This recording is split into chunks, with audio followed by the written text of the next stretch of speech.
네, 마지막 시간 합시다. 14번 행정대집행이죠. 예, 우리 이제 의무이행확보수단, 실효성확보수단, 전통적수단이라고 하게 되면은 행정강제하고 행정벌하고 이렇게 나눠집니다. 그리고 이제 행정강제는 행정상 강제집행하고 즉시강제가 있지요. 사전에 의무를 부과하고 나서 들어가는 강제집행이 원칙이 되고 바로 들어가는 즉시강제가 예외가 되는 것이고, 그 다음에 이제 강제집행에는 대강이직이 있고요. 대강이직, 행정대집행, 행정상 강제징수, 이행강제금, 그리고 직접강제 이렇게 있습니다.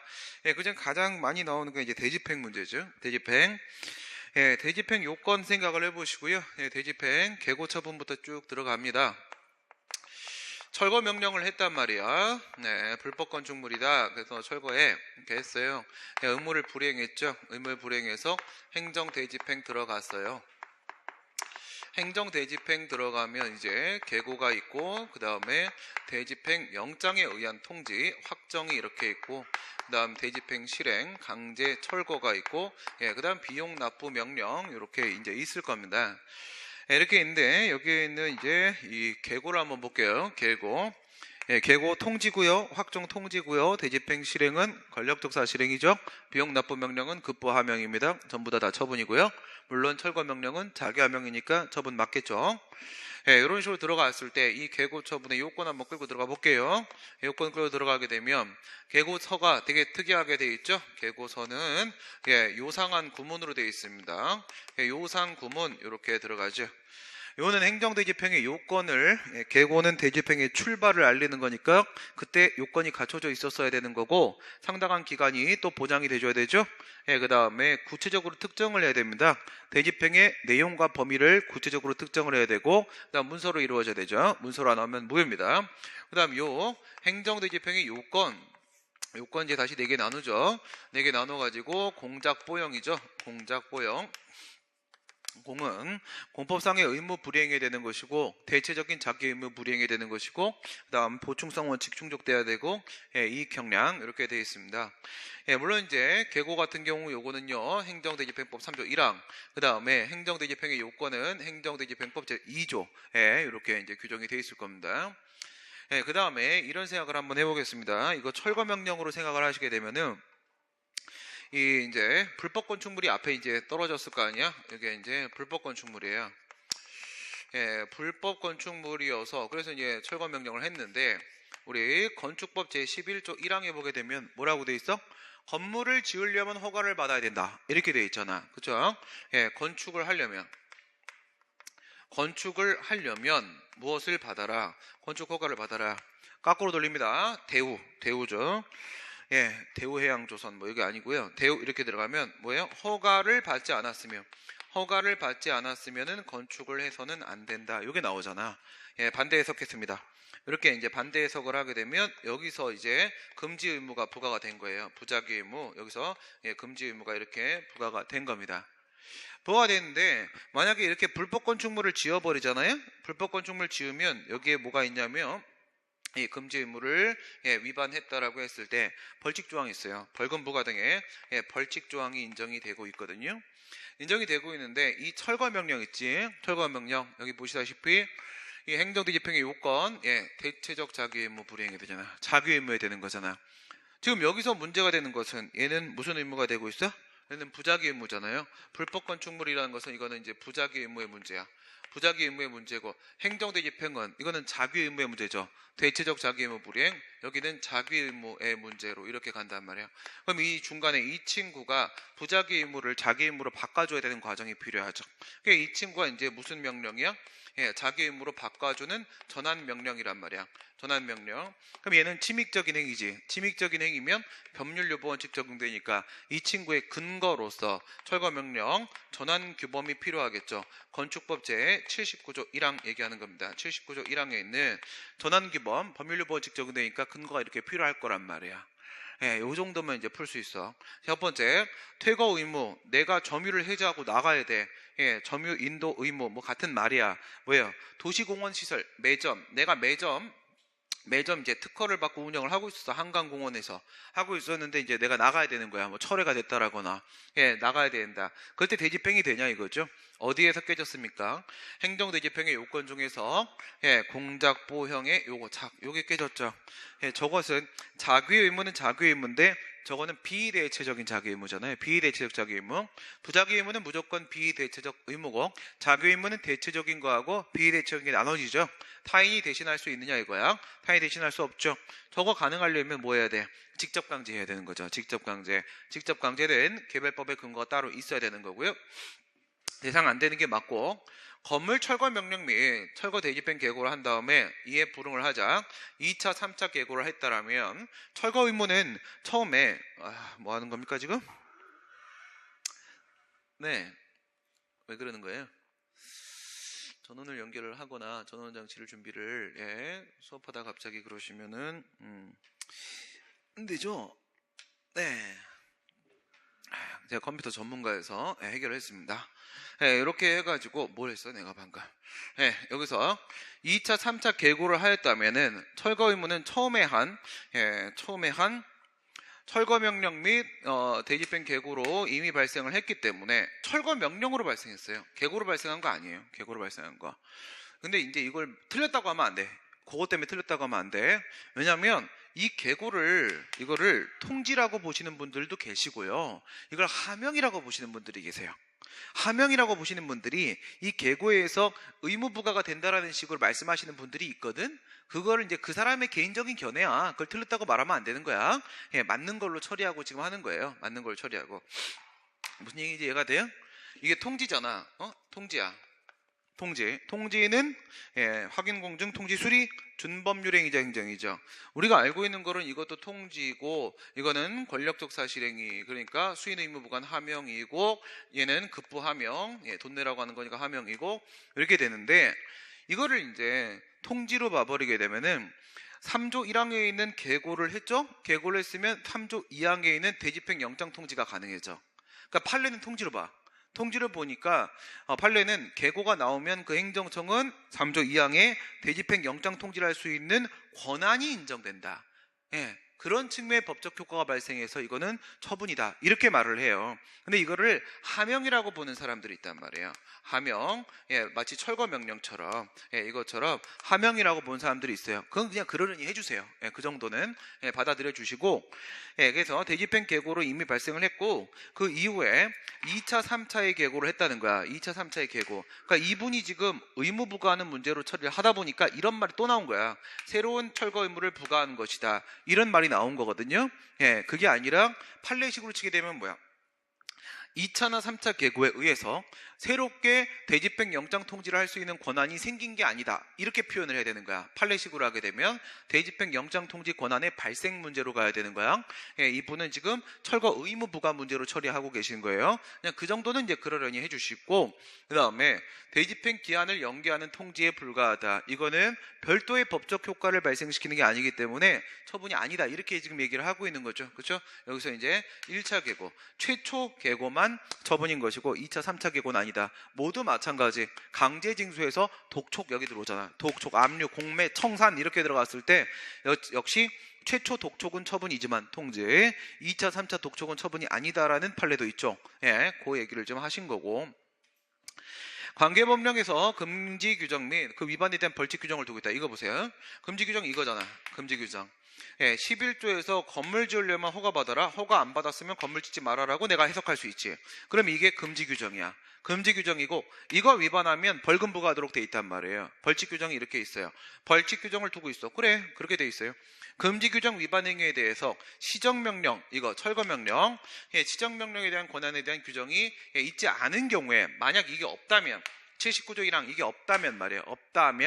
없는 경우에 이 금지 규정이나 벌칙 규정 하지 말라고 하고 그러면 혼난다고 했으니까 그러면 철거를 해야 되는 의무까지도 자동으로 발생하는 것이냐, 그 얘기를 하는 거예요. 이게 예정돼 있다. 벌칙 규정은 당연히 금지 규정의 위반 행위로 불법 건축물을 만들면 그로 발생한 유형적 결과 이 건물에 대해서 시정하게 하는 것도 예정하고 있다고 할 것이니까 없어도 상관없다는 거야. 79조. 금지 규정 위반으로 인한 결과 시정을 명하는 권한도 어디서 끌려 나온다고? 이 11조에서 철거명령 이렇게 될 수 있다. 11조를 근거로 철거명령 할 수 있다. 지금 이런 얘기를 하는 거야. 말 돼, 안 돼? 말도 안 되는 거죠. 그렇죠? 이거는 성립할 수 없는 겁니다. 이게 있어야 되는 거예요. 별도의 법적 근거, 법률로 원칙 적용된다 이거죠. 그 다음에 행정대집행의 계고를 함에 있어서 의무자가 스스로 이행하지 않는 경우에 대집행을 할 행위의 내용 및 범위가, 이게 뭐야? 대집행의 내용 및 범위, 구체적인 특정, 요상 구문의 구 여기죠.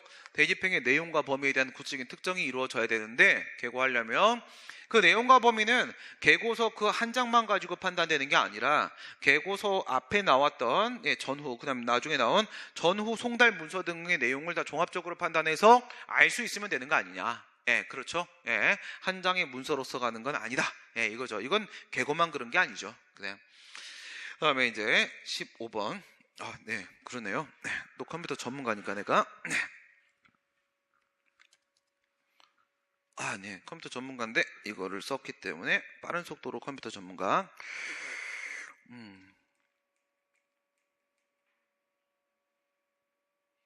정확하게 딱 이렇게 해서 내가 컴퓨터 전문가. 그 다음에 이제 또 실효성확보수단이네. 의무행위학보수단 이제 들어갑니다.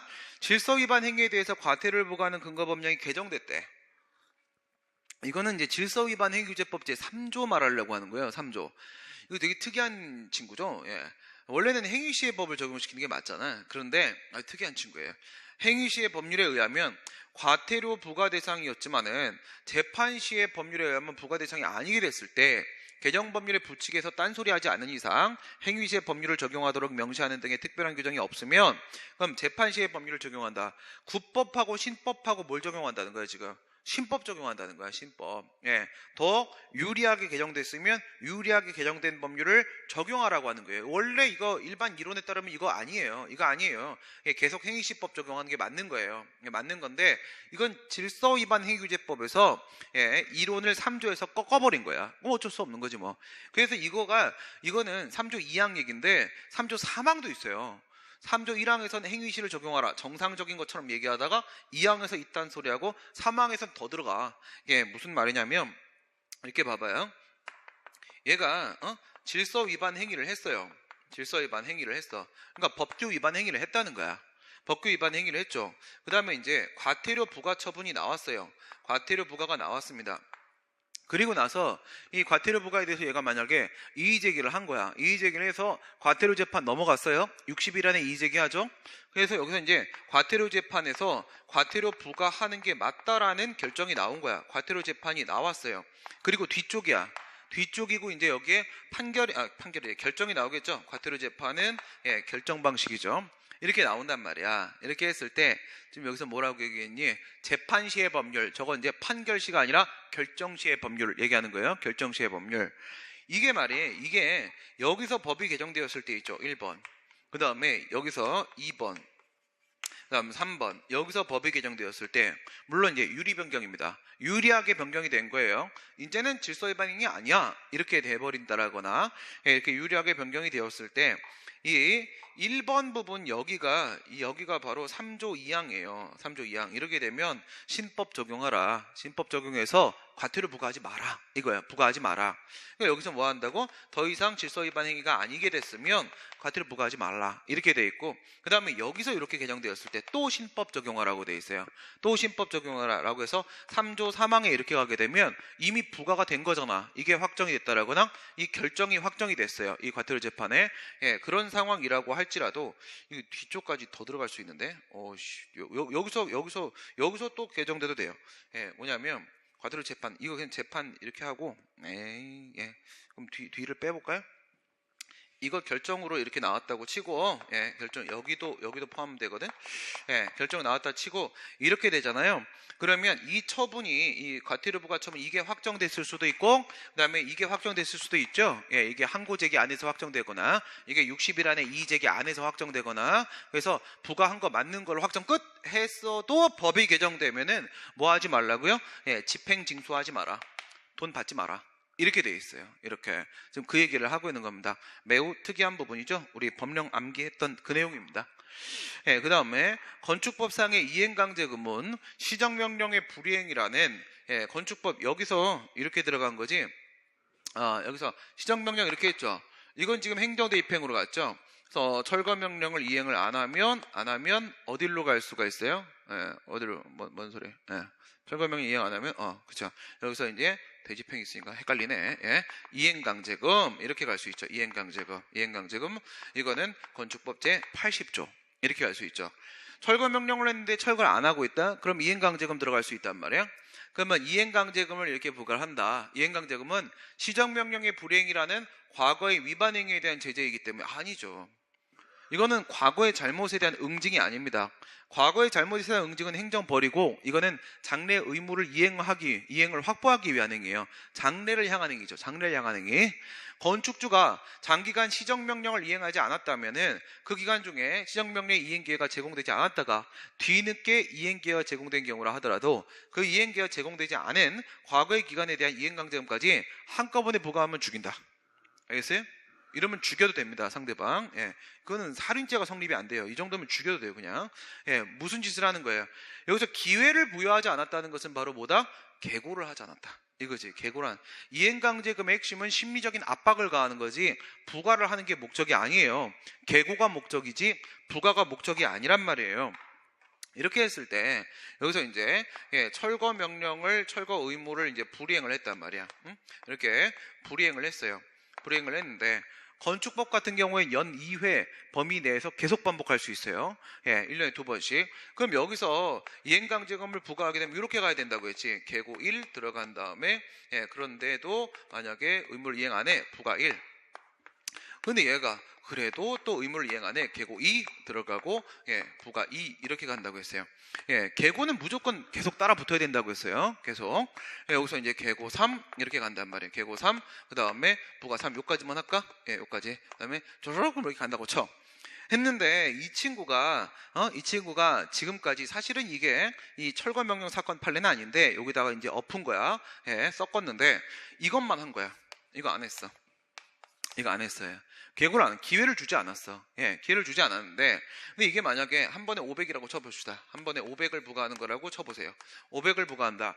이거 하나 해놓고 나서 그동안 이행을 안 했던 거 쭉 생각을 하게 되면 1500이지. 그죠? 그럼 여기서, 이 부과 3에서 1500을 부과할 수가 있느냐 이거야. 이거 안 된다는 거죠. 이거 안 되고, 이거 해야 되는 거야. 이거. 500 부과해야 되는 겁니다. 500. 그거가 이제 잘못했다. 이렇게 말을 하고 있는 것이고요. 그 다음에 이제 3번 보시게 되면 세법상 가산세를 부과할 때 납세자에게 조세 납부를 거부 또는 지연하는데 고의과실이 있었는지는 원칙적으로 고려하지 않지만 고의과실에 대한 문제는 이제 기본적으로 행정벌에서 요구하는 거잖아요. 행정벌에서. 다른 데서 요구하지 않아요. 납세 의무자의 의무 혜택을 탓할 수 없는 정도의 정당한 사유가 있는 경우에는 가산세를 부과할 수 없다.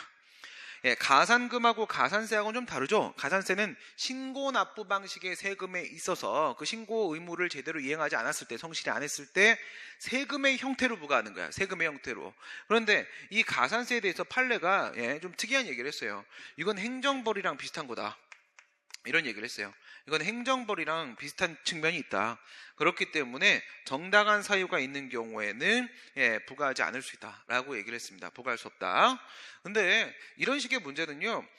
얘가 오인을 한, 착오를 일으킨, 의무를 해태한, 탓할 수 없는 정당한 이유가 있을 때는 안 그래도 된다라는 얘기는 언제나 맞는 말이에요. 정당한 이유가 있는데 뭐가 문제가 돼? 그렇죠?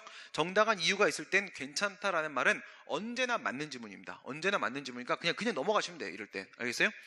그 다음, 재량행위인 과징금 부과 처분이 해당 법령이 정한 한도액을 초과하여 부과된 경우에 과징금 부과 처분은 법이 정한 한도액을 초과해 위법하므로 법원으로서는 전부를 취소할 수밖에 없고 한도액을 초과하는 부분만 취소할 수는 없는 것이다. 이렇게 얘기를 했는데 초과에 위법함으로 초과에 위법했는데 위법하기 때문에 한도액 초과 부분만 취소할 수는 없다. 그러면 참 말이 어폐가 이상하다, 그렇지? 어폐가 이상하다가 아니라 어폐다, 그렇지?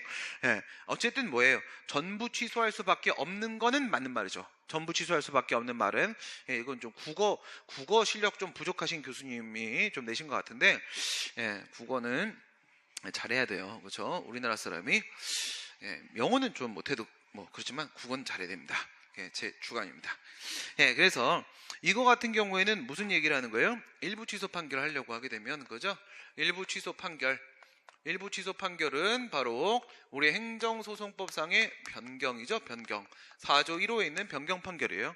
이 변경은 무슨 변경을 의미하는 것이다? 이 변경은 유독 특이하게도 소극적 의미의 변경이죠. 소극적 의미의 변경에 해당을 한다. 소극적 의미의 변경에 해당하기 때문에 어떤 요건이 필요해요? 얘는 분리 가능성과 교집합, 그 다음에 이제 특정 가능성이 이렇게 필요할 수밖에 없는데, 이건 과징금 이제 금전 문제이기 때문에 분리될 수 있는 건 맞고요. 1천만 원 플러스 1천만 원은 2천만 원이다라고 말할 수 있는 게 맞는 건데, 특정이 안 되죠. 특정을 하려면 남길 부분을 특정해야 된다라고 했어요. 남길 부분은 재량행위라고 했으니까 이것은 재량행위라고 앞에 나왔죠. 그렇다면은 적법 정당한 부분을 법원이 특정할 수 있어야 되는데 정당한 부분을 특정할 수가 없잖아. 특정할 수가 없으니까 전부 취소를 할 수밖에 없고요. 그 판결 이유 부분에다가 뭐가 문제인지를 적어주면 행정청이 판결의 취지에 따라서 다시 금액을 결정하는 방법으로 해결을 할 수밖에 없습니다. 이건 뭐 단순한 문제고요. 그 다음에 이제 16번 행정조사에 대한 설명으로 옳지 않은 것은 행정조사기본법, 행정조사는 예비적 보조적 작용이죠. 어떤 직무수행이나 정책 결정을 하기 위한 그 전에 이루어지는 예비적 보조적 작용을 말하고, 행정기관은 법령 등에서 행정조사를 규정하고 있는 경우에 하나요. 행정조사를 실시할 수 있지만 법령 등에서 행정조사를 규정하고 있는 경우에 하나요 라는 것은 법률 유보 원칙이 적용된다. 따라서 별도의 법적 근거가 있어야 된다. 근데 조사 대상자가 자발적으로 협조하는 경우에 자발적으로 협조한다라는 것은 바로 무슨 조사를 말하는 거예요? 임의조사를 말하는 거죠. 임의조사. 행정조사는 법의 근거가 있어야 된다라고 돼 있죠. 우리 행정조사기본법 5조에 보면 이렇게 돼 있지 않습니까? 법의 근거가 있어야 되는데 임의조사는 그렇지 않다라고 돼 있단 말이에요. 그렇겠죠. 임의조사는 비권력적 조사고 상대방의 자발적 협력, 임의적 협력을 통해서 그 목적을 달성하는 것이기 때문에 법의 근거가 있을 필요가 없는 거 아니겠습니까? 그럼 결론은 뭐야? 결론은 강제조사만 법적 근거가 따로 있으면 된다 이거예요. 강제조사 여기로 간다, 이런 결론 맺을 수 있겠죠. 그 다음에 여기서 또 한 가지 메시지를 얻으셔야 돼. 행정조사기본법이라는 일반법이 있지만 이 법을 근거로 행정조사로 나아가는 게 가능한 건 아닌 거예요. 알겠어요? 일반법이 있지만 이걸 근거로 조사할 수 있는 건 아닙니다. 별도의 개별법의 근거가 있어야만 조사할 수 있는 겁니다. 그 얘기는 방금 앞에서 봤던 질서위반행위규제법도 마찬가지야. 일반법으로서 질서위반행위규제법이 있지만 그걸 근거로 과태료 부과하는 건 안 됩니다. 불가능한 거예요. 개별법의 과태료 규정이 있어야만 가능한 겁니다. 행정조사기본법, 질서위반행위규제법, 얘들이 일반법이 있지만 그걸 근거로 할 수 있는 건 아니라는 거예요. 주의하시고, 그 다음 행정조사기본법에 따르면 행정조사를 실시하는 경우에 7일 전까지 사전통지에 주록돼 있죠. 그렇죠? 7일 전까지, 이것도 우리 외웠었죠? 사전통지, 서면통지를 해줘야 되는데 임의조사는 필요 없잖아. 그렇죠? 임의조사는 굳이 사전통지 안 해도 되고 당일날 통지된다고요. 조사 대상자의 자발적인 협력을 통해서 이루어지는 조사, 즉 임의조사라고 한다면 그때는 미리 서면으로 통지하지 않고 조사 개시와 동시에 알려줘도 돼요. 구두로 알려줘도 됩니다. 구두로. 헌법 제12조 1항에서 규정하고 있는 적법 절차 원칙, 이렇게 나오면 그냥 여러분들은 사전영장주의 생각하시면 되는 거예요. 사전영장주의. 사전영장주의. 그래서 강제처분 말하는 거죠. 국가의 공권력 행사로서의 강제처분을 할 때는 그때는 사전에 법관이 발부한 영장이 있어야 된다는 거잖아. 이 영장주의가 형사사법작용에만 국한되는 것은 아니라고요. 그것은 아니고 모든 국가 공권력 행사에 다 적용되는 것이라고 우리 대법원, 헌법재판소 다 똑같이 보고 있고, 다만 절충설의 입장을 취하고 있죠. 뭐라고 돼 있어? 형사사법작용에서도 그렇게 하니까 우리 행정권 발동도 마찬가지로 그 영장을 받아서는 도저히 목적을 달성할 수 없을 때는 예외를 인정할 수 있다. 그러니까 이 사전영장주의가 행정권 발동에 적용이 안 되는 게 아니라 적용되는 게 맞는 거고, 맞는 건데 예외가 허용될 수 있다. 모든 국가작용 전반에 대해서 적용되는 게 원칙이 맞고, 세무조사권의 행사에서도 역시 세무조사권, 이 사전영장주의 논의 나오는 게 어디 있어요? 어떤 강제처분이 있어? 제일 많이 나오는 것은 즉시강제라는 강제처분 쪽에서 나오고, 그 다음 어디서도 출제가 되고 직접 강제에서도 사전영장주의 문제가 생기고, 그 다음에 행정조사 쪽에서는 강제조사 쪽에서도 역시 영장주의에 대한 문제가 생긴다고. 이 친구들 누구니? 이 친구들 권력적 사실행위잖아요. 그죠? 이 친구들은 바로 권력적 사실행위 트리오들입니다. 이 트리오들. 이 친구들 같은 경우에 과연 사전영장이 필요하냐 안 필요하냐, 이 문제가 생길 수 있는데, 원칙적으로 필요한 게 맞고 예외적으로 도저히 영장 받아가지고는 목적 달성할 수 없을 때 예외 허용한다, 이거죠. 그 다음 행정조사는 처분성이 인정되지 않기 때문에, 아니죠. 행정조사 중에 임의조사, 비권력적 조사는 그렇지 않지만 강제조사, 권력적 조사는 처분성 인정되는 게 맞고요. 세무조사 결정이 위법하더라도 이해돼서 안 된다. 세무조사 결정이 과연 처분이 아니냐, 이거 내부행위죠. 내부행위입니다. 그런데 처분이라고 봤어요. 그죠? 그런데 처분이라고 봤는데, 이 세무조사 결정은 이거는 투트랙 탔다는 게 아주 특징적인 부분이죠. 판례가 투트랙 돌렸었습니다. 첫 번째 트랙은 이거 하명이라고 밀어버렸고요. 만약 이걸로 뚫린다고 하더라도 무엇이 인정될 수 있다고 했어요. 형식적 행정행위로서 장래 위헌 방지 필요에 따른 처분성도 인정될 수 있다. 투트랙 돌렸죠. 그래서 이제 위쪽에서 얘기했던 건 뭐라고 했냐, 세무공무원의 질문에 대한 답변 의무, 질문에 대한 답변 의무하고 세무공무원의 조사 검사에 대한 수인 의무를 부과하는 행위이기 때문에 처분이라고 볼 수가 있고, 만약 이게 아니라고 하더라도 세무조사가 조사 결정이 나오고 세무조사가 진행되고 그리고 나서 만들어진 과세표준에 따라서 과세처분이 나오면, 이거였어요. 과세처분이 나오면 그때 가서 이에 불복을 하도록 하지 말고 분쟁을 조기에 근본적으로 해결할 필요가 있으니까 세무조사 결정의 처분성을 인정하자라고 했는데, 이게 포인트가 뭐야? 포인트는 바로 통지가 되고 있다예요. 통지가. 세무조사 결정은 따로 조사 대상자한테 통지를 해주기 때문에 그 처분성을 인정을 하게 되면 소송 제기할 수 있는 가능성이 있어요. 통지가 되고 있다. 요게 포인트. 오케이. 이 부분을 판례가 말하진 않았지만 요게 포인트야. 이거 통지 안 되면 처분성 인정 안 합니다. 통지 안 되면. 그 다음에 이제 17번입니다. 판례에 따를 경우에 갑이 제기한 소송이 적법하게 제기하기 위한 소송, 옳은 거 뭐냐? 이런 문제가 이제 쉽고 좋은 문제고 향후 계속 이런 문제가 나올 거라고 했습니다. 이런 식의 사례형 문제가 지금 교수님들이 원하는 것이고 인사혁신처가 바라는 방향이 이쪽입니다. 이제는 여러분들은 지금 이 문제들처럼 문제가 상당히 길어지고 있어요. 길어지고 있고 사례 문제가 많이 나오고 있으니까 사례형 대비가 지금은 무엇보다 중요한 때다. 그리고 여러분들의 독해력이 필요합니다. 독해력이. 글을 좀 많이 읽는데 무슨 글을 읽어야 돼요? 행정법 글을 읽어야 돼. 행정법 글은 행정법 기본서가 아니에요. 그 죽자고 읽어도 여러분들 시험 점수 안 나옵니다. 알겠어요? 그게 아니라 뭘 봐야 돼? 사례 문제를 보시라고. 사건을 계속 보란 말이에요. 사건을 제가 드린 거 묶음 이런 거 있죠? 그걸 보시면서 이걸 익숙하게 해놓으면 그 안에서 머리에서 맴돌 수 있어요. 3분 안에 막을 수 있습니다. 우리가 일반적으로 얘기하는 소외 대상 선정에 대한 문제와 여기서 지금 재결 포함된 케이스의 차이죠. 소외 대상 선정, 이 문제는, 소외 대상 선정의 문제는 어떤 경우였어요? 당초 처분 하고 그 다음에 이제 변경 처분, 이렇게 나올 때가 있잖아. 그죠? 이렇게 나올 때 과연 소외 대상이 무엇인지에 대한 문제, 이건 왜 하는 겁니까? 협의의 소익 때문에 하는 거죠. 협의의 소익. 그러니까 만약에 이게 유리하게 변경이 되었을 때, 그 다음에 이게 이제 불리하게 변경이 되었을 때 세금으로 그냥 할까? 세금으로 하게 되면은 유리하게 변경되면 요래 역흡수 되잖아. 그쵸? 역흡수.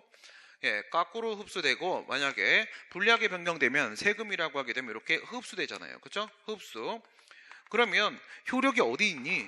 역흡수가 되면은 이 친구는 처분의 효력이 있죠. 효력이 있지만 이 친구는 효력이 없잖아요. 그죠? 이 친구는 효력이 없죠. 흡수가 되면 이 친구는 흡수의 효력 소멸하잖아. 그러면 얘는 효력이 없죠. 얘는 효력이 있죠. 이렇게 돼버리게 되면 거꾸로 여기다가 소송 제기하면 효력이 없는 거에 대한 소송 제기했으니까 이게 대상적 격흠결이 아니죠. 예, 이건 협의 수익 금결이잖아요. 그렇죠? 예, 여기도 마찬가지 이렇게 소송 제기하면 협의 수익 없는 거잖아. 그래서 소외 대상에 대한 문제는 권리보호 이익, 권리보호 필요, 협의 수익에 대한 문제고, 그다음 이제 그러면 여기서 소외 대상이 되는 건 뭐야? 이거잖아. 이게 여기가 맞는 거죠. 이건 어디야? 여기잖아. 그렇죠? 그러면 그 다음 단계에서 말입니다. 행정심판을 제기하게 되든 행정소송을 제기하게 되든 간에 그 불복기간은 여기서부터 기산되는 거잖아요. 그 불복기간 여기서부터 기산되는 거잖아. 예, 타겟을 잡으면 소위 대상을 잡아내면 불복기간의 기산점을 잡아낼 수가 있죠. 그러면 이거는 협의의 소익 문제, 권리보호이익의 문제하고 불복기간 기산점, 불복기간 문제하고 두 개가 연동되는 논점이죠. 근데 제가 여기다가 소독약을 어떻게 뿌리라고 했어요? 소독약을 여기다가 재결 한 개 집어넣으라고 했죠. 재결. 만약에 여기다가 재결 변수를 이렇게 툭 던져버리게 되면 이렇게 복 받아라 이렇게 던지는 것 같은 거야. 이게 툭 던져버리게 되면은 추가 논점이 하나가 생겨요. 무슨 논점이 생겨? 피고 적격에 대한 논점이 새로 만들어지죠. 피고 적격에 대한 논점이. 중간에 재결이 들어가 버리게 되면 소외 대상이 뭐냐에 따라서 처분에 대한 소송이면 처분 취소이니까 피고가 처분청, 재결에 대한 소송이면 재결 취소이니까 피고가 재결청 이렇게 돼버릴 거란 말이야. 그러면 변수가 논점이 3개로 확장되죠. 지금 그런 문제입니다. 그런 문제예요.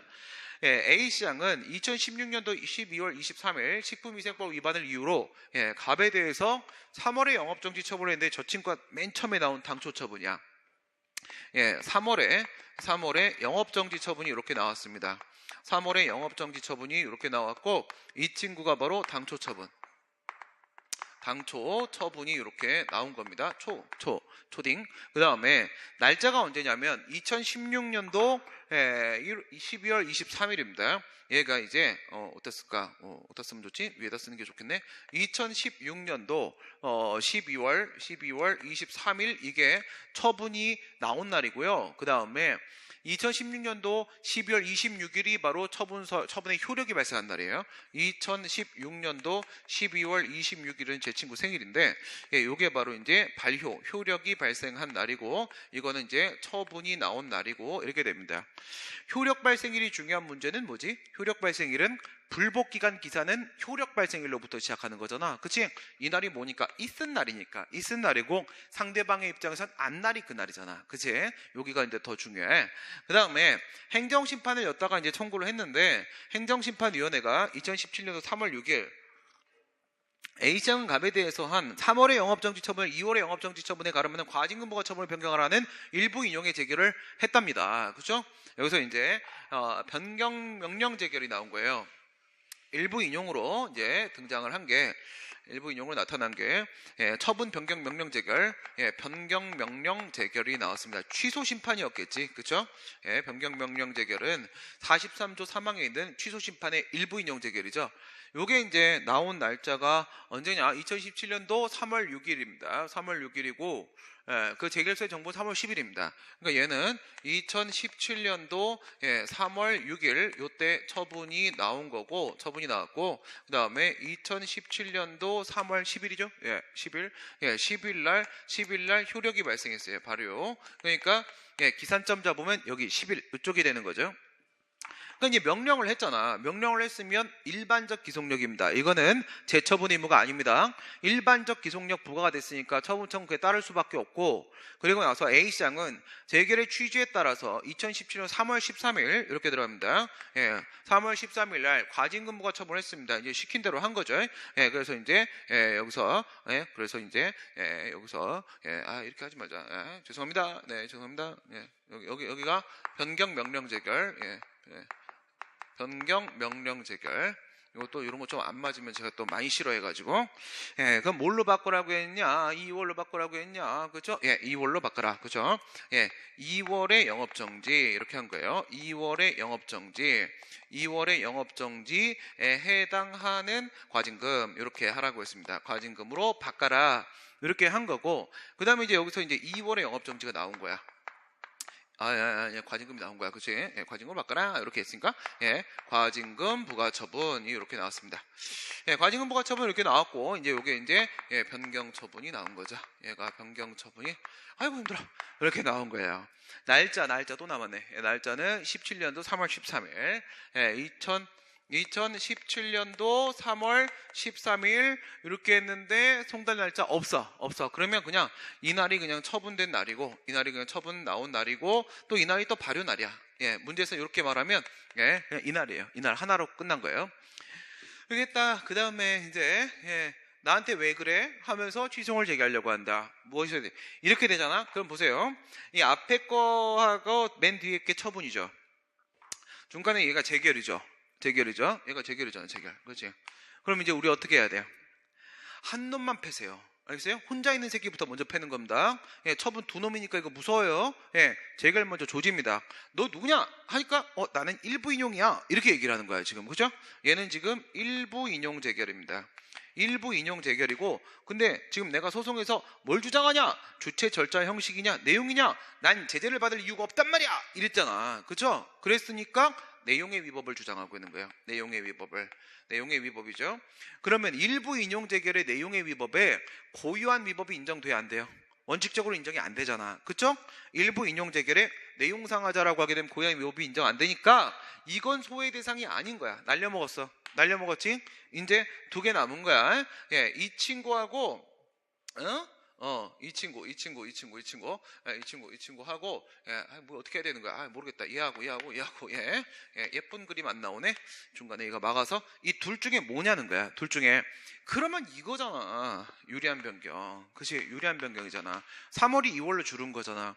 과징금 부과라는 게 지금 변형된 과징금이기 때문에 과징금으로 사고하지 마시라고요. 저거는 2월에 영업정지로 사고를 해줘야 되는 거라고. 그러면 3월이 2월로 줄었잖아. 일부 인용 유리한 변경이지. 유리한 변경 어떻게 된다고? 역흡수 된다고. 역흡수 되는 거니까, 그러니까 얘가 아니라 이거에다가 소송을 제기하는 거지. 이거에다가 변경된 내용의 당초 처분 이렇게 말한 거죠. 판례는 이럴 때는 이제 변경된 내용에, 그러면 무슨 말이야? 변경된 내용, 과징금으로 변경된 내용에 언제 나온 거? 12월 16일 저때 나온 내용의 당초 처분 이게 소외 대상이다. 이렇게 결론이 나오는 거죠. 정리합시다. 소외 대상은 변경된 내용의 당초 처분입니다. 그 다음에 이거 제소기간 잡아보세요. 제소기간 어디서부터 가야 돼요? 이게 소외 대상이니까 여기서부터 기산하는 거지. 근데 이 처분에 대한 재결이 있으니까 20조 1항 단서에 따라서 제소기간 특례 규정 적용해서 한번 밀리니까 결국 여기서부터 기산하는 걸로 바뀐 거지. 여기까지가 나온 거, 여기가 끝이야. 그러면 제소기간 어디서부터? 여기서부터 기산해서 90일 이렇게 들어가는 거야. 소외 대상은 이거고, 여기서부터 기산하는 거고, 피고는 처분청이야, 재결청이야? 피고는 소외 대상이 처분이니까 처분청 되는 거죠. 처분청. 이 세 개 결론 맺은 겁니다. 그럼 갑시다. 누구를 피고로 해야 된다? 처분청을 피고로 하는 거죠. 행정심판위원회 얘들이 아닌 거고요. 그 다음에 과징금 부과처분으로 변경된, 과징금 부과처분을 대상으로 하면은 맨 끝에 있는 변경처분 저거 말하는 거야. 저거 아니지. 저거 아니고 과징금 부과처분으로 변경된 내용의 당초처분 원처분이라고 했고, 처분이 나온 날은 며칠이야? 23일이죠. 23일자 나온 거를 대상으로 해야 되는 거고, 소송을 제기한다라고 했을 때 언제로 밀린다고 했어요? 언제로 밀려? 재결소정보 송달받은 날로 밀리는 거지. 날로 밀리면 3월 10일이죠. 3월 10일부터 기산해서 90일 안에 가는 게 맞다. 이런 결론이 나온 겁니다. 그렇죠? 됐습니다. 그 다음에 18번입니다. 행정상 손해배상에 대한 설명으로 옳은 것은, 국가나 지방자치단체는 공무원이 직무를 집행하면서 고의 또는 과실로 위협하게 타인에게 손해를 가한 때에 국가배상 책임을 지고, 국가배상법상의 배상책임 주체는 둘밖에 없죠. 우리 헌법에서는 국가와 공공단체라고 하고 있지만 기타 공법상 법인은 누락됐고 지자체까지로 지금 되어 있고요. 그다음 공무원의 선임 감독에 상당한 주의를 한 경우에도 그 배상 책임을 면할 수 없다. 이거 무슨 말한 겁니까? 선임 감독에 대한 상당한 주의를 한 경우에 뭐가 인정될 수 있느냐? 면책 사유가 인정될 수 있느냐? 지금 이거 질문한 거죠. 인정될 수가 없죠. 뭐랑 비교하고 있는 거야? 민법 제756조에 있는 사용자 배상 책임하고 비교하고 있는 거죠. 756조의 사용자 배상 책임에는 주의를 해태하지 않았으면은 면책될 수 있다는 규정이 있죠. 여기는 그렇지 않다. 그거 말씀을 하신 거고요. 국가 또는 지방자치단체가 공무원에 위법한 직무집행으로 발생한 손해에 대해서 국가배상법에 따라 배상을 한 경우에 공무원에게 구상권을 행사할 수 있는지에 대한 배상법에 규정은 두고 있지 않으나 판례에 따르게 되면 고의중과실이 인정될 경우에 국가나 지자체는 공무원이 구상을 할 수 있다. 규정을 두고 있지 않다. 이게 틀린 거죠. 규정을 두고 있지 않다. 이것은 공무원의 책임에 대한 문제를 얘기하는 거죠. 공무원 책임입니다. 공무원 책임. 공무원에게 과연 책임을 물을 수가 있겠는가. 이렇게 들어가면요. 공무원의 책임은 외부, 내부 책임이 있을 수 있잖아. 그렇죠? 외부 책임, 내부 책임. 외부 책임이 뭐가 있고 그 다음에 내부 책임이 뭐가 있어요? 외부 책임이라고 하게 되면 형사 책임이 있을 수 있겠고 민사 책임이 있을 수 있겠죠. 그 다음 내부 책임이라고 하게 되면 형사 책임에 대응되는 건 징계 책임, 징계벌 주는 거하고 그 다음에 변상 책임, 구상 책임이 이렇게 인정될 수 있겠죠. 우리가 이게 국가배상 얘기하고 있는 거야. 돈 문제, 금전 문제, 일로 가는 겁니다. 민사하고 구상 이렇게 들어가는 거야. 그럼 이제 공무원 책임에서 외부 내부를 이렇게 나눈단 말이야. 외부 책임이 과연 인정이 될 수 있겠는가? 그 다음에 이제 내부 책임, 구상 책임이 인정될 수 있겠는가? 하게 되면 명문의 규정이 있는 게 뭡니까? 내부 책임이죠. 국가배상법 2조 2항에 나와 있습니다. 그렇죠? 이 내부 책임 같은 경우에는 국가배상법의 근거가 따로 있고 외부 책임은 별도의 근거 없어. 별도의 근거가 없으면 관련 규정끼리 해석해보는 방법밖에 없는 거야. 그럼 여기에는 뭐가 있어? 여기에는 국가배상법, 국배법 제2조 2항에 고의중과실이 인정되면은 공무원에게 구상할 수 있다가 있죠. 얘는 관련 규정 털고 들어가면 뭐하고 국가배상법 2조 2항하고 and 헌법 제29조 1항 단서 이렇게 간단 말이야. 이렇게 가게 되면 29조 1항 단서에서는 뭐라고 하고 있습니까? 국가나 공공단체가 책임을 진다고 하더라도 공무원의 책임이 면제되는 것은 아니다. 그랬단 말이에요. 공무원 책임 면제 털어주는 거 아니다. 라는 얘기는요. 공무원에게 어떤 책임의식을 확보해주기 위한 차원이라고 볼 수밖에 없는 거잖아. 책임의식을 함부로 행동하지 마라. 이거예요. 면제되는 거 아니야 임마. 이렇게 얘기를 하는 거야. 근데 여기서는 뭐라고 했어? 고의중과실일 때만 뭔가 책임이 인정된다라는 거죠. 공무원의 책임이. 내부라는 구상이란 생각하지 말고 요거를 공무원의 책임이라는 측면에서만 생각을 해봐. 그러면 경과실 때는 좀 봐주겠다는 거지. 이거는 뭐예요? 원활한 직무수행이죠. 원활한 직무수행을 보장을 해주겠다라는 측면 아니겠습니까? 이 조화 균형을 달성을 하게 되면 결국은 명문의 근거가 있는 내부든 없는 외부든 간에 결국은 결론이 이렇게 나오는 거잖아요. 그죠? 경과실이라고 하게 되면 경과실은 공무원에게 책임이 인정이 안 되는 거고 고의 또는 중과실이라고 하게 되면 공무원의 책임이 인정이 되는 건데 이 현상은 어디서도 민사든 아니면 구상이든 다 똑같다. 이 결론이 나와버리는 거란 말이에요. 명문의 규정이 있습니다. 내부 쪽은. 국가배상법상 공무원의 직무행위는 객관적으로 직무행위로서 외형을 갖추고 있어야 될 뿐만 아니라 주관적인 의사가 있어야 된다. 주관 그러면 언제나 틀리는 겁니다. 어디다가 주관질이야? 그지? 무슨 얘기하는 거냐? 집행하면서죠. 집행하면서. 우리 국가배상법 2조 1항 본문 전단에 공무원의 직무행위로 인한 손해배상에 대한 문제에서 집행하면서라는 요건이 있죠. 집행하면서. 이 집행하면서에 대해서는 학설의 대립이 이렇게 있었고요. 뭐가 있어요? 외형설이 있고 외형설, 그다음에 이제 실질설 이렇게 있죠. 통설하고 판례 입장은 외형설 입장이죠. 요게 이제 판례 입장이고 이게 타당하고 이렇게 된단 말이에요. 그러면 외관을 객관적으로 실제 직무행위 아니어도 된다는 거예요. 외관을 객관적으로 관찰해서 이것이 공무원의 직무집행으로 일반 국민의 눈에서 보이면 그걸 충분하다 이거야. 그렇게 말을 하면서 얘가 하는 말이 있죠. 그것이 실제 직무행위가 아니어도 된다. 그 사람의 직무행위가 아니어도 된다. 그 다음 두 번째, 그 사람에게 그 직무 집행에 대한 어떤 주관적인 의사가 없어야 된다. 닥터 얘기하는 거 아닙니다. 의사가 없어야 된다. 그 다음에 얘한테 어떤 정당한 권한이 그것을 수행할 수 있는 권한이 인정돼야 될 것, 그것을 요구하는 것도 아니다 이겁니다. 실제 직무행위 아니어도 되고 직무집행에 대한 주관적 의사 없어도 되는 것이고 그 권한이 인정되지 않아도 상관이 없다. 어쨌든 외관을 봐서 직무집행으로 보여주면 충분하다. 4번입니다. 민간인과 직무집행 중인 군인의 공동불법행위로 인하여 직무집행 중인 다른 군인이 피해를 입은 경우에 민간인이 이중배상 얘기하는 거죠. 예, 피해 군인에게 자신의 과실 비율에 따라 내부적으로 부담할 부분을 초과하여 피해 금액 전부를 배상한 경우에 대법원 판례에 따르게 된 민간인은 국가에 대해 떼쓰기 왜 이래? 가해 군인 과실 비율을 구상권을 행사할 수 있다라고 되어 있는데 구상권 행사할 수 있다라고 생각하는 건 헌법재판소. 이거 헌법재판소죠. 예, 우리 대법원은 종전 판례에서는 민간인이 국가한테는 이중배상 금지 때문에 소송 안 되니까 민간인이 만약에 1억의 손해인데 5대 5천이라고 하게 되면은 1억 그냥 다 주고 너 죽어버려 그랬어요. 민간인은 모두 죽어라 이게 대법원이었어요. 그 다음에 이제 헌재가 죽을래? 대법원? 이러니까 대법원이 딱 이제 아니 그게 아니라 이렇게 딱 피하면서 그러면 뭐예요? 피해자 넌 왜 피해를 보냐? 피해자 죽어라 이러면서 얘는 뭐만 5천만 원만 주고 끝나라. 그럼 얘는 손해가 1억인데 5천 받고 퉁치자 이런 식으로 해서 끝내 구상권 행사 인정 안 했죠. 구상권 행사는 지금도 인정을 안 하고 있습니다. 예, 이번에 헌법 개정하면서 이 이중배상 금지라는 반동적 헌법 조항의 개정이 되기를 기도합니다. 그다음 19번입니다.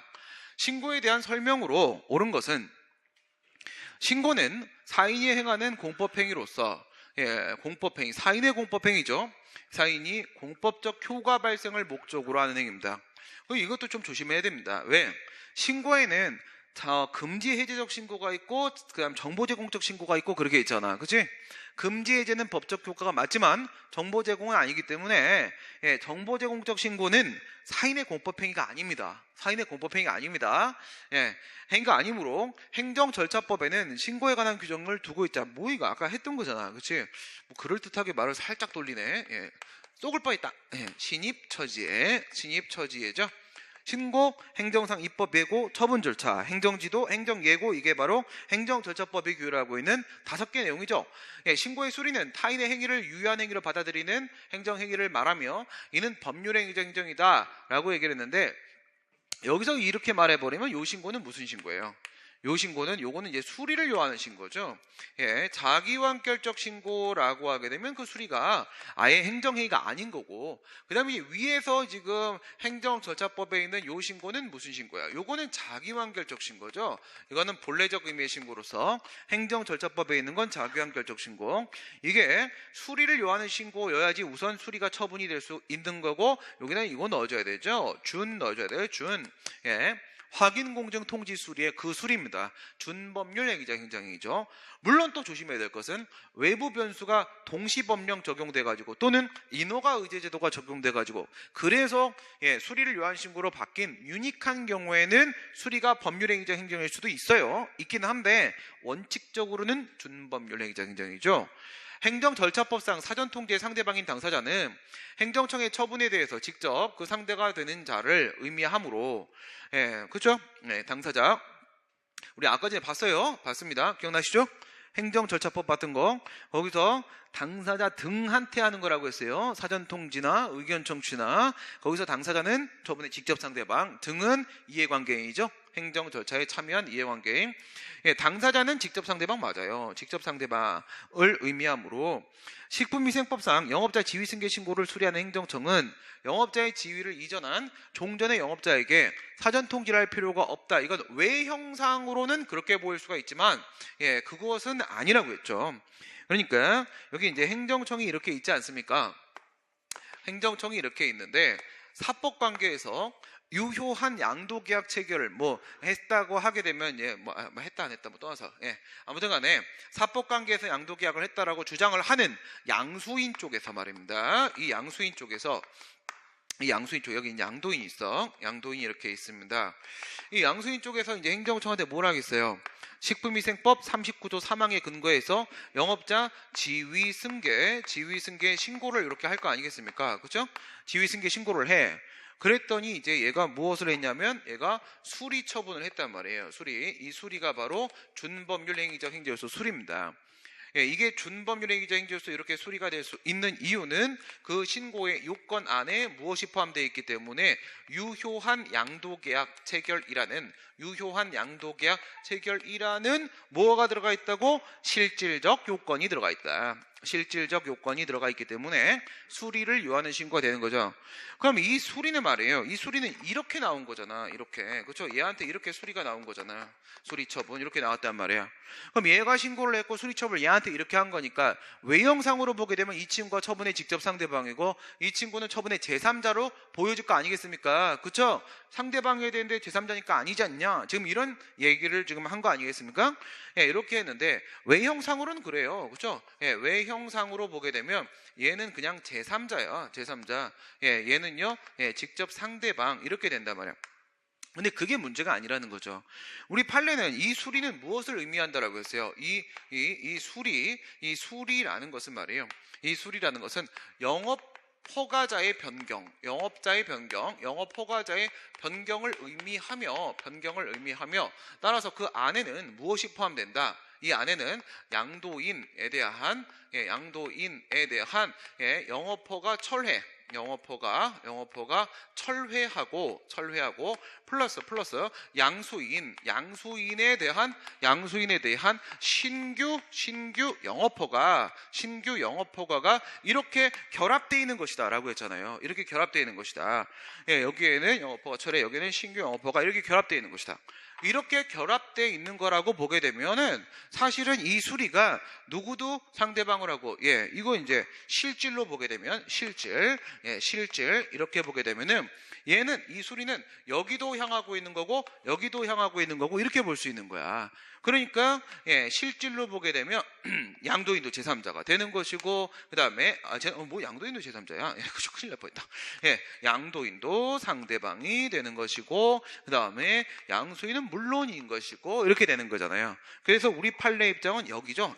요거 얘기를 막 한 거야. 판례가 이거를 예, 상대방이다. 양도인 상대방이야 그렇게 얘기한 거예요. 상대방이야. 그래서 예, 상대방이니까 틀린 지문이 되는 거죠. 숙박업을 하고자 하는 자가 예, 법령이 정하는 시설과 설비를 갖추어 행정청에 신고를 하면 행정청은 공중위생관리법령의 규정에 따라서 원칙적으로 이를 수리를 하여야 하므로 새로 숙박업을 하려는 자가 기존에 다른 사람이 숙박업 신고를 한 적이 있는 시설 등의 소유권 등 정당한 사용 권한을 취득하여, 지금 이 얘기랑 똑같은 거예요. 차이가 없어요. 17년도 판례긴 한데 아무 차이 없습니다. 사용 권한을 취득하여 법령에서 정한 요건을 갖추어 신고를 하였다면 무슨 말이야? 이 양수인, 예, 이 친구가 말이에요. 이 친구가 유효한 양도계약을 체결해서 소유권 등의 정당한 권한을 얘가 취득을 했고 그래서 그 요건을 갖춰서 지위승계 신고를 한 거야. 했다라고 하면 행정청으로서는 특별한 사정이 없는 한 이건 무슨 수리라고? 준법률행위적 행정수리라고. 그건 무슨 행위야? 기속행위 아닙니까? 그렇죠? 기속행위죠. 그러면 당연히 수리를 해야 될 의무가 부과돼. 기존의 숙박업 신고가 외관상 남아있다는 이유로 이를 거부할 수는 없는 것이다. 그렇죠? 예, 요건을 갖췄으면 당연히 수리를 해줘야 된다는 것이다. 예, 요 상황을 살짝 좀 응용을 한 것밖에 없어요. 예, 마지막 문제 20번입니다. 예, 제시문을 전제로 한 설명으로 옳지 않은 것은 예, 갑이 A씨의 공장을 설립을 하였는데 이거는 행정법 분쟁의 사유형의 개선명령 발동 사건을 말하고 있는 거죠. 개선명령 발동 사건입니다. 그러니까 여기 이제 공장이 이래 있는 거예요. 공장이 여기서 이제 그러니까 이제 공장이에요. 이게 갑내 공장이네요. 이게 갑의 공장이고 A씨의 공장을 설립하였는데 공장이 들어선 이후에 공장 인근에 거주하는 주민들은 중한 피부 질환과 호흡기 질환을 발생하였다. 환경운동 실천 시민단체와 주민들은 역학조사를 실시하였고 결과에 따라서 갑의 공장에서 배출되는 매연물질과 오염물질이 주민들에게 발생한 그 질환의 원인이라고 판단을 하고 있다. 주민들은 규제 권한을 가지고 있는 A시장, A시장, 여기 A시장이 이렇게 있고 A시장에게 갑의 공장에 대한 개선명령을 해줄 것을 요청하였다. A시장은 상당한 기한이도록 이를 아무런 조치를 취하고 있지 않다. 여기 이제 주민 등 이렇게 있습니다. 주민 등. 이거면 이 주민 등이 이 A시장한테 뭐를 한 거예요? A시장한테 이렇게 해서 처분 신청을 한 겁니다. 처분 신청을 개선 명령을 발동해 달라고 청구를 한 거야. 처분 신청을. 어떤 처분 해달라는 거야? 얘한테 이렇게 해서 개선 조치 명령, 개선 명령이라는 자귀 하명, 시정 명령이죠. 이걸 이렇게 해달라고 신청을 한 겁니다. 이렇게 신청을 했는데 지금 얘가 아무런 조치를 취하고 있지 않습니다. 그러면 요렇게 신청이 됐는데 얘한테 무슨 짓을 한 거야 지금? 얘한테 소극적 행정작용을 한 겁니다. 소극적 행정작용, 다시 말해 부작위와 거부 얘기하는 거죠. 부작위와 거부. 얘한테 아무런 응답을 안 했다가 아닙니다. 아무런 조치를 하지 않았다라고 했으니까 이게 부작위일 수도 있고 거부일 수도 있는 상황이다. 이렇게 볼 수 있겠죠? 부작위라고 하게 되면 이거는 이제 소극적 상태. 그다음 얘는요 소극적 처분 이렇게 되는 거야. 처분 이렇게 했다 이거야. 관계법령에서 A상의 일정한 조치를 취해야 될 자기 의무를 규정하고 있지 않다고 하더라도 이게 무슨 뜻이에요? 판례가 그동안 해왔던 말 중에 형식적 의미의 법령에 이거죠. 형식적 의미의 법령에 근거가 없다고 하더라도, 다시 말해 성문 법령에 근거가 없다고 할지라도, 성문법상 자기 의무를 규정하고 있지 않다고 하더라도, 다시 말해 기속행위가 아니라고 하더라도, 이거야. 기속행위가 아니라고 하더라도 가배 공장에서 나온 매연물질과 오염물질로 인해 질환을 앓게 된 주민들이 많고 정도가 심각해서 주민들의 생명과 신체에 대한 위험이 절박하고 중대 재량의 영으로의 수축 얘기를 하는 거죠. 재량의 영으로의 수축, 이건 원래는 재량행위였는데 기속행위로 전환이 된 것이다. 이 사건에 있어서 A상에게는 그러한 위험을 배제해야 되는 조치에 대해 자기 의무가 뭐상 인정되는 거다? 조리법상 인정되는 것이다. 조리법상 재량이 영으로 수축된 것이다. 맞지요? 개선 조치를 요청한 주민이 A시장을 상대로 개선 조치 해달라는 행정 쟁송을 제기하려고 할 때 가능한 쟁송의 유형으로 의무행 심판은 가능하나 의무행 수용 불가능하다. 그렇죠. 이거 두 개는 뭐예요? 이 소극적 행정령 부작위도 마찬가지, 거부도 마찬가지. 우리 행정심판법 5조 3호 이거죠. 5조 3호에 있는 의무행 심판 대상 아니겠습니까? 의무행 심판 제기가 가능하지요. 방금 전에 재량의 영으로 수축이 인정이 됐단 말이에요. 저렇게 들어가면 개선명령 발동 청구권이라는 행정개입 청구권이 인정되지 않습니까? 행정개입 청구권이 인정된다는 의미가 뭐냐는 거야. 행정개입 청구권이 인정된다는 뜻을. 이건 뭐예요? 공법상 권리잖아요. 그렇죠? 공법상 권리니까 공권이라는 측면에서 생각을 하게 되면은요, 청구인 적격이 인정될 수가 있고, 행정개입 청구권은 신청에 따른 만족적 응답, 그렇죠? 인용이라는 만족적 응답을 요구할 수 있는 권리란 말이에요. 그러면 단순히 뭐는 인정될 수 있는가? 응답을 요구할 수 있는 권리는 단순히 응답 정도 요구할 수 있는 권리, 즉 절차적 권리로서 신청권 인정되잖아요. 그러면 신청권 인정되니까 대는 소를 포함한다. 대학교 나왔으면 중학교 나온 게 맞다. 이거 아니겠습니까? 그렇게 되면 신청권 인정되니까 거부의 처분성, 부작위의 처분성 인정될 수 있고, 또 청구인 적격, 행정심판법 몇 조예요? 청구인 적격 13조 3항이요. 13조 3항에 처분에 신청을 한 자로서 그 부분에 있어서 청구인 적격도 인정될 수가 있습니다. 신청권과 공권이 인정되니까 청구인 적격도 인정될 수 있고 대상 적격도 인정될 수 있고 의무행 심판 제기는 가능하지만 의무행 소송은 어때요? 의무행 소송은 예사취 2차부 가수지잖아요. 그렇죠? 예사취 2차부 가수지. 술 먹으면 취하는 건 예사지. 2차면 가면 안 되지. 노래방 가면 난 가수지. 예사취. 사후적 소송으로서의 취소 소송은 사전적 소송으로서의 예방적 금지 소송을 배제하는 특칙이다. 절차적 심리만 가능한 부작위 여파인 소송은 실체적 심리가 가능한 의무행 소송을 배제하는 특칙이다.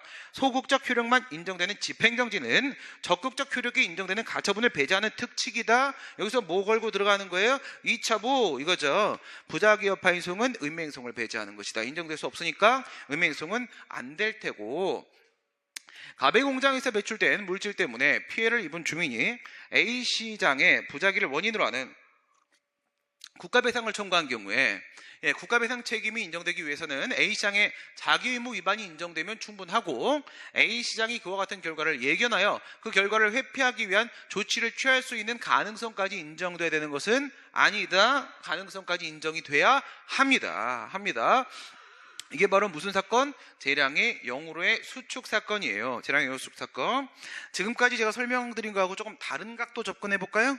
예, 이렇게 한번 생각을 해봅시다, 여러분들. 예, 5조 한번 생각해 보세요. 5조. 예, 5조하고 그 다음에 2조 쪽에서 제가 지금 무엇을 들어가려고 하는 거냐면, 영조물의 설치관리로 인한 손해배상 부분에서 설치관리 하자가 인정되기 위해 논의되는 부분을 생각해 보세요. 설치관리 하자라는 위법성입니다. 지금 위법성이에요. 설치관리 하자, 여기서 설치관리의 하자가 인정이 되려면 판례가 뭐가 인정돼야 된다라고 해요?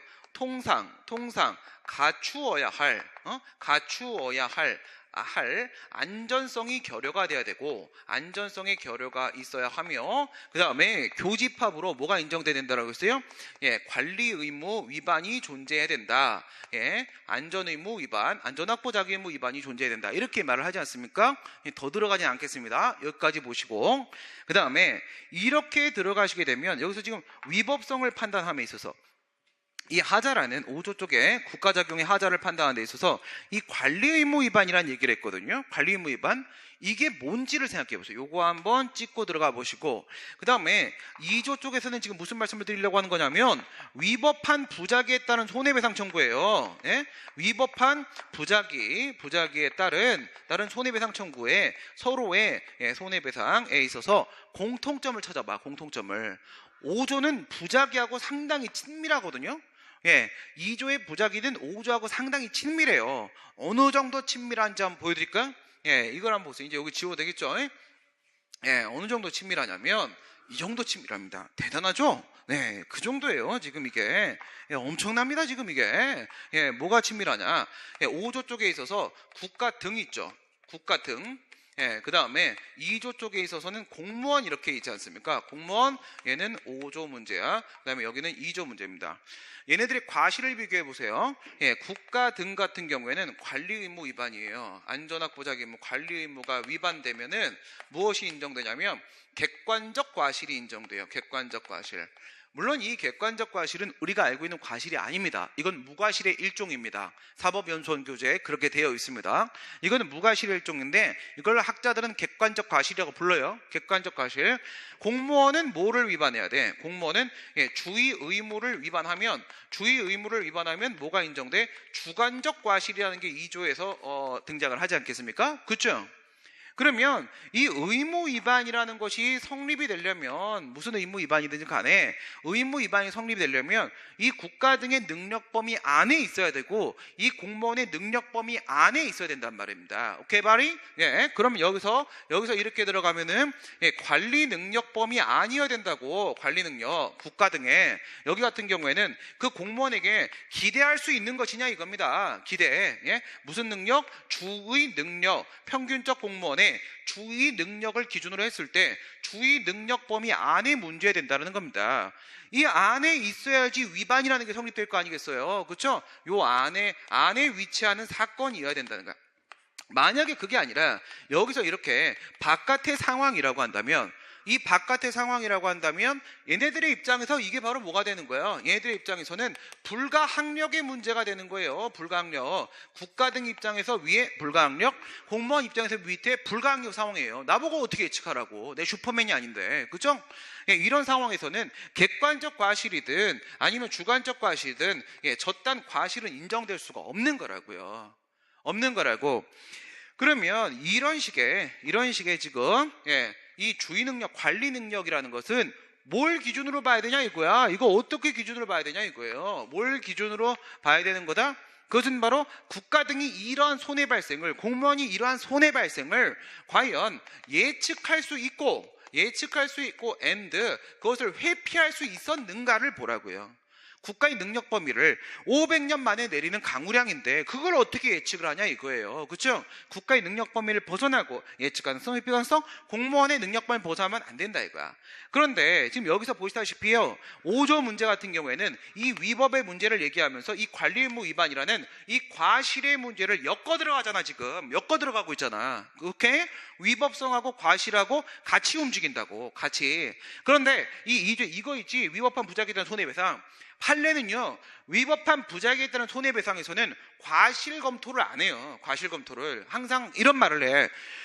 부작위가 자기 의무에 위반돼서 위법이니까 과실은 당연히 인정된다라고 얘기를 해버린단 말이야. 오케이? 지금 내가 무슨 얘기를 하고 있냐면, 지금 여기서 위법성하고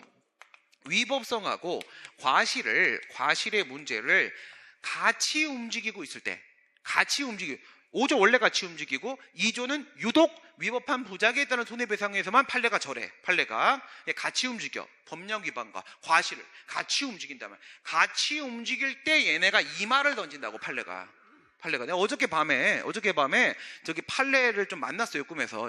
너 왜 그러느냐? 이렇게 말해주는 거야. 알겠어요? 예, 이렇게 과실과 위법성이 같이 움직일 때 얘가 저 예측 가능성, 회피 가능성 얘기를 한다. 여기서 우리가 받은 메시지는 뭐야? 2조에서도 5조의 불가항력 말고 2조에서도 예측 가능성, 회피 가능성에 대한 말을 꺼낸 적이 한 번 있다. 그걸 낸 거야. 한 번 있다. 알겠어요? 근데 이거 풀어봤던 거야, 우리가. 기출해설 특강 하프 모의고사에서.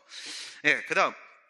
부작위 위법 확인 소송에서 A시장의 부작위가 위법하다고 확인한 인용 판결이 확정되어도 A시장의 부작위를 원인으로 한 국가배상, 위법한 부작위에 따른 손해배상에서 A시장의 부작위가 고의과실에 의한 불법행위를 구성한다고 곧바로 인정할 수는 없다, 단정할 수 없다라고 얘기하는데, 이거 지금 뭔 짓을 하려고 하는 거냐면, 이걸로 이제 마치도록 하겠습니다. 지금 이분이 얘기하려고 하는 건 참 잘하신 거예요. 이 교수님이 아주 훌륭하신 분이에요. 그렇죠? 저거는 저만 가르치는 거예요, 우리나라에서. 그런데 저걸 내셨네. 정말 대단하신 분이에요. 위대한 교수님이 출제를 이번에 하신 거고, 문제 아주 좋습니다. 아까 이제 국어 능력의 문제 살짝 그거 하나 빼고, 어떻게 갈 거냐면 행위 소송이에요. 앞에가 행위 소송인데 이게 이제 전소지, 전소. 다 불타버렸다는 뜻이야. 그 다음에 이제 뒤에가 이제 권리소송이에요. 권리소송. 이게 이제 후소예요. 후소. 이렇게 돼 있는데, 항고소송 얘기하는 거죠? 행위소송 항고소송밖에 없잖아. 항고소송입니다. 항고소송이고, 항고소송, 이제 가봅시다. 이렇게 들어가시면 첫 번째입니다. 첫 번째, 두 번째입니다. 세 번째입니다. 얘는 취소소송이죠. 취소소송 짧게 쓸게요. 무효등 확인소송, 무효확인소송, 무효소송입니다. 그 다음에 부작위 위법 확인소송, 부작위 소송입니다.